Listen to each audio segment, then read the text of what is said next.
Une fois que le conflit céleste eut trouvé un terme, ces immenses créatures primordiales qu'étaient les ancêtres des dragons voulurent comprendre et étudier la vie qu'ils avaient découverte sur Ea. Mais ils étaient trop puissants et trop imposants pour vraiment s'en approcher. Ils cherchèrent donc un moyen de s'incarner pour s'établir directement au cœur du monde, afin d'interagir avec les créatures qui le peuplaient. Ils forgèrent pour cela des corps, la plupart dans des matériaux nobles, et s'incarnèrent dedans. Ce processus consumait une immense partie de leur énergie primordiale, mais même après cette perte, leur puissance restait incomparable, et ce sacrifice leur permettait d'assouvir leur curiosité insatiable. Ils s'incarnèrent en masse, abandonnant une grande partie de leur pouvoir, comptant sur le fait que désormais les 4 cavaliers étaient emprisonnés par des liens magiques indestructibles et que leur force ne serait plus requise.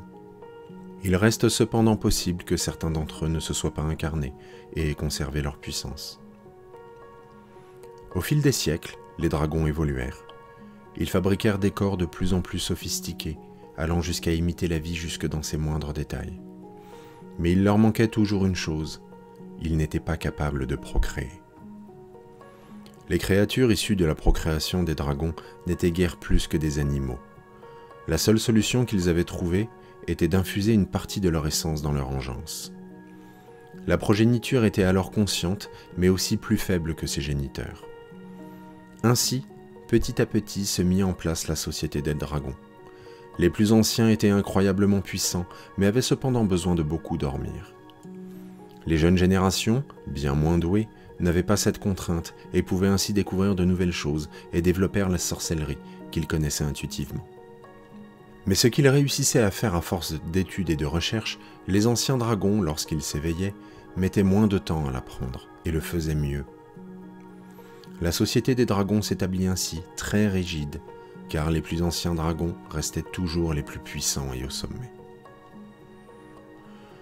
Ils continuèrent à veiller sur le monde et explorer la vie, mais ils ne voyaient pas tout. Il arrivait qu'une civilisation commence à voir le jour, mais avant que les dragons ne s'en rendent compte, des survivants de l'ost abyssal les découvraient et les corrompaient.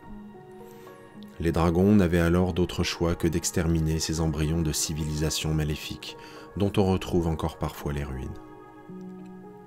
C'est après plusieurs millénaires qu'arrivèrent les exilés. Ce peuple, non natif d'Ea, s'était développé dans un autre monde par-delà les étoiles, sous l'influence d'une écharde de création.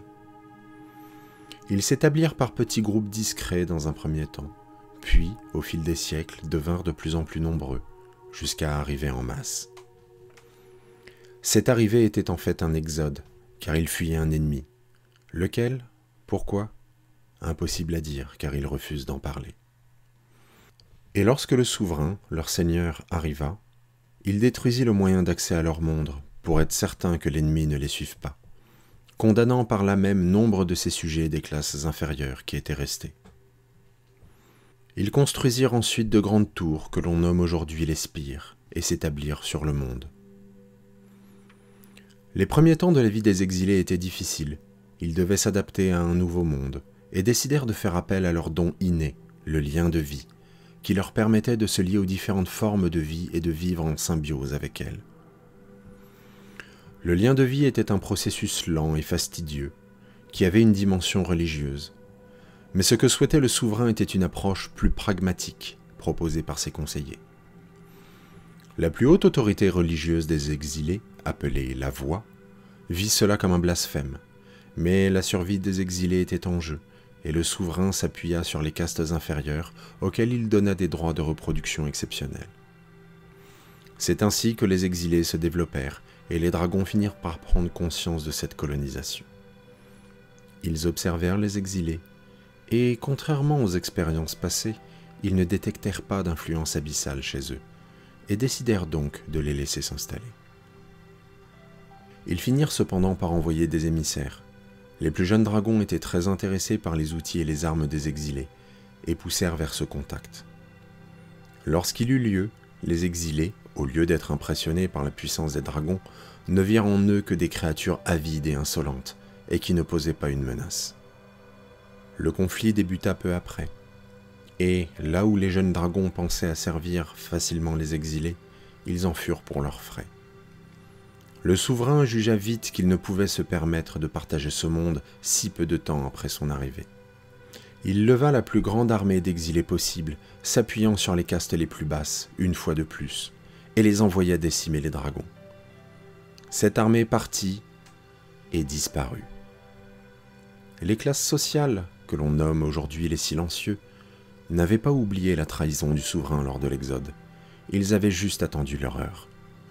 On ne retrouva d'eux que les corps des représentants du souverain qui devaient les accompagner. Pris de panique, le souverain se tourna alors vers la biomancie, une perversion du lien de vie, pour produire une force en masse et rapidement. La voix refusa cette hérésie et déclencha une révolte.